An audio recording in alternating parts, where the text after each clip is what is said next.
آپ نے Harvard university کا نام سنا ہوگا کہ ہارورڈ یونیورسٹی دنیا کی رینکنگ میں کبھی وہ پہلے نمبر پر ہوتی ہے، کبھی دوسرے نمبر پر ہوتی ہے دنیا کی، یعنی پاکستان کی جو یونیورسٹیز ہیں وہ مطلب ہزاروں کے نمبروں میں آتی ہیں کچھ یونیورسٹیز، لیکن یہ ہے کہ وہ دنیا کی سب سے بڑی یونیورسٹی ہے۔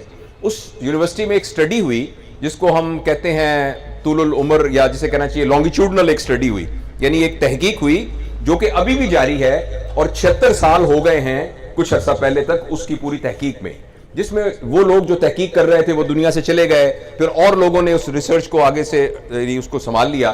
اس میں صرف یہ دیکھا گیا کہ جو ہائی اچیور تھے، یعنی اس یونیورسٹی کے وہ لوگ تھے جو ٹاپ کرتے تھے، یعنی ہر سیشن کے 10 ٹاپ، وہ بہت بڑی یونیورسٹی ہے، ان سب کو انہوں نے آئندہ کی زندگی میں ٹریس کیا کہ زندگی میں آگے جا کے انہوں نے کیا کیا۔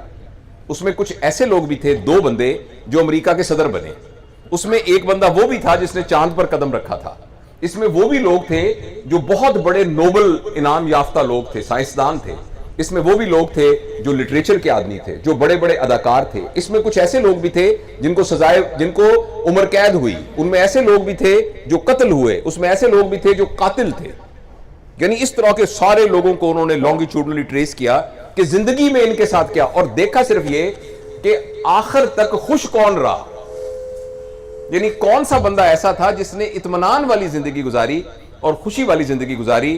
آپ حیران ہوں گے، اس میں بالکل یہ سٹڈی کا یہ نتیجہ نہیں نکلا کہ جو امریکہ کا صدر بنا وہ خوش رہا، اس میں یہ نتیجہ بالکل نہیں نکلا کہ جس کے پرائیویٹ جیٹ جہاز تھے وہ خوش رہا، اس کا یہ بالکل نتیجہ نہیں نکلا کہ جو بہت بڑا سائنسدان، بہت بڑا عالم تھا وہ خوش رہا۔ ایک بات کامن رہی، جن لوگوں نے اپنے رشتے نبھائے وہ خوش رہے، جو اپنے رشتوں کو بچا سکے، اور اس کا ایک کرائیٹیریا انہوں نے یہ دیکھا کہ ہر شخص سے کی رائے اس کے سپاؤس، یعنی اگر وہ خاتون تھی تو اس کے خامد، اور اگر خامد تھا تو اس کی بیوی کے بارے میں اس کی رائے پوچھی۔ جس بندے کی سپاؤس کی رائے اس کے بارے میں بالکل ٹھیک تھی، اس میں 95% چانس یہ تھا کہ اس نے اپنی زندگی خوش گزاری ہے۔ ہم میں سے بہت سے لوگ ایسے ہوتے ہیں کہ جن کی بڑی رائے ہوتی ہے کہ یہ بہت بڑا کمیونیکیٹر ہے، یہ بہت بڑا دکاندار ہے، بہت بڑا یعنی بزنس مین ہے، بہت بڑا لائر ہے، بہت بڑا ڈاکٹر ہے، لیکن اس کی بیوی سے پوچھیں کہ یہ کیسا انسان ہے، اس کے بچوں سے پوچھیں کہ یہ کیسا انسان ہے، تو فوراً کلئی کھل جائے گی کہ کیا ہے۔ تو اس سٹڈی کے اندر انہوں نے کہا کہ جس شخص کی اس کی بیوی یا اس کے خامد اور اس کے بچے اور اس کے بہن بھائیوں کی طرف سے رائے اچھی تھی، اس بندے کا خوش ہونے اور کامیاب ہونے کے چانسز سب سے زیادہ تھے۔ تو اس لیے رشتوں کو نبھانا، کہ جو لوگ اپنے رشتوں کو نبھا سکتے ہیں وہی لوگ ہیں جو کامیاب ہیں۔ اور دیکھیے معاشرے میں بھی جب تک رشتے نبھانے والے لوگ موجود ہوتے ہیں نا، رشتے نبھانے والے لوگ، اس وقت تک معاشرے کے اندر وہ گلو موجود ہوتی ہے، وہ گوند۔ دیکھیے میری عزت، جان مال مجھے بہت عزیز ہے، آپ کی عزت، آپ کی جان مال بھی مجھے تقریباً اتنی ہی عزیز ہو جتنی میری اپنی عزیز ہے۔ اس کے لیے میرے اور آپ کے درمیان میں ایک گوند، ایک گلو کا ہونا ضروری ہے۔ اس گلو اور گوند کا نام رشتہ ہے۔ اگر ہمارے رشتے آپس میں مضبوط ہوں گے تو میں آپ کی عزت جان مال کا محافظ ہوں گا اور آپ میری عزت جان مال کی محافظ ہوں گے۔ اس لیے معاشرے کے اندر، اور یہ کچھ تھا، میں آپ میں سے بہت سارے لوگ مجھ سے چھوٹے ہیں، کچھ میری عمر کے بھی ہوں گے، میں نے 1990 میں، آپ نے میٹرک کیا تھا، میں نے 1990 میں FCPS کیا تھا، یعنی اپنی فیلوشپ کی تھی، تو ظاہر ہے میں آپ سے 76 میں نے میٹرک کیا تھا، تو 86 اور 4 یعنی 14 سال تو بڑا ہوں میں آپ کی کلاس سے، تو اور باقی جو کچھ میری عمر کے بھی ہوں گے، کچھ شاید تھوڑا بہت بڑے بھی ہوں، تو میں نے ماحول اپنی آنکھوں سے دیکھا ہے۔ مجھے یاد ہے میں ایک دفعہ سڑک پار کر رہا تھا، ملتان میں ہم رہتے تھے، تو ہمارے ماسٹر جمیل صاحب تھے، تو وہاں سے گزرے تو ایک دم ایک رکشے کے نیچے میں آنے لگا، لیکن میں بچ گیا، تو ایک دم وہ سائیکل سے اتر کے میرے منہ پہ تھپڑ مارا، اور تھپڑ مار کے تینوں شرم نہیں آندی، ماں باپ تو کلا پتر ہے، تو سڑک دے وچ کیویں بھجا پھردا ہے، ہن تیری لت ٹوٹ جاندی، پھر کی ہویا، پھر کی ہوندا؟ اچھا میں روتا گھر آیا، اور آ کے میں نے ابو نے کیا ہوا، میں نے کہا جی ماسٹر چاچا جی جمیل نے مجھے تھپڑ مارا ہے۔ وہ کسی اور اسکول میں ماسٹر تھے، تو چاچا جی جمیل کہتے تھے کہ چاچا جی جمیل نے میرے تھپڑ مارے ہے، تو کیا ہوا، میں نے بتایا، تو ایک دم میرے والد صاحب نے آگے سے پتہ کیا کہا مجھے، جنرلی باپ کو کیا کہنا چاہیے کہ میرے بیٹے کو تھپڑ کیوں مارا ہے؟ انہوں نے کہا چنگا کیتا، انہوں نے بالکل چنگا کیتا، بالکل چنگا کیتا۔ تھوڑی دیر میں عصر کی نماز ہوئی تو ماسٹر جمیل دروازہ کھڑکڑایا، pain it was enough permission to enter into the home، کسی کے گھر میں داخل ہونے کے لیے یہ اجازت کافی تھی، پین، اس کا مطلب ہے کہ جو خواتین ہیں وہ پردہ وردہ کر لیں، اور پین کہہ کے وہ اندر آ جاتے تھے، تو آئے تو آ کے کہنے لگے، یار اپنا اقبال صاحب وہ میں منڈے دے نال غلطی کر بیٹھا ہے, میں بڑا افسوس ہوا. انہوں نے کہا نہیں چنگا کیتا تسی, چنگا کیتا.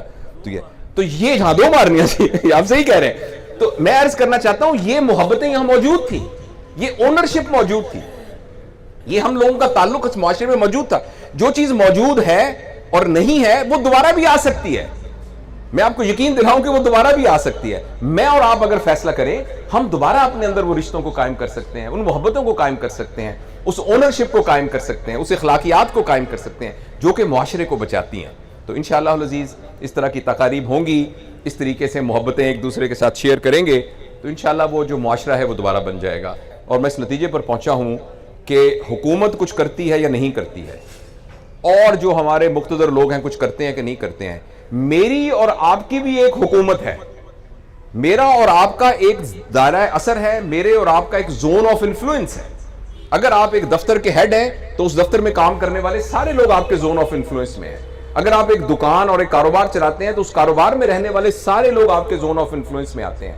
ہمارا جو گھر کے, میری بیوی بچے, میرے پوتے پوتیاں, وہ میرے زون آف انفلوئنس میں آتے ہیں. اور کوئی نہیں آتا تو میں خود اکیلا تو اپنے زون آف انفلوئنس میں آتا ہوں. میں پوری دنیا میں کسی اور پر اپنا اثر نہیں دکھا سکتا, میں اپنے آپ کو تو چینج کر سکتا ہوں. ہم میں سے ہر شخص جو پورے معاشرے کو دیکھنا چاہتا ہے وہ خود بن جائے.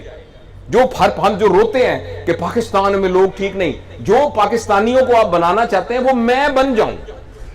میں کسی ایکسٹرنل انفلوئنس سے متاثر ہو کر اپنے رویے کا فیصلہ نہ کروں. میں اپنے کریکٹر کا فیصلہ اپنی انہیرنٹ, اپنی ابیلٹی کی بنیاد کے اوپر کروں. میں اس لیے نہ بولوں کہ معاشرے میں سچ چل رہا ہے یا جھوٹ چل رہا ہے, میں اس لیے بولوں سچ کہ میں نے سچ بولنا ہے, میں نے ایمانداری کرنی ہے, میں نے کسی کا حق نہیں مارنا. اس لیے نہیں کہ معاشرے میں کیا چل رہا ہے, اس لیے کہ یہ صحیح ہے. تو انشاءاللہ العزیز مجھے تو اللہ کی ذات سے, لوگ کہتے ہیں بڑی مایوسی ہو گئی, معاشرہ بڑا خراب ہو گیا, مجھے تو اللہ کی ذات سے بہت امید ہے کہ انشاءاللہ العزیز میں اور آپ اگر فیصلہ کر لیں گے کہ ہم نے اس دنیا میں جانے سے پہلے اس طرح کا انسان بن کے جانا ہے جو اللہ تعالیٰ ہم سے توقع رکھتے ہیں, اور اس طرح کا انسان بننے جاتا ہوں جس طرح کا انسان بنانے کے لیے نبی کریم صلی اللہ علیہ وسلم اس دنیا میں تشریف لے کے آئے تھے. تو اب میں اور آپ فیصلہ کر لیں.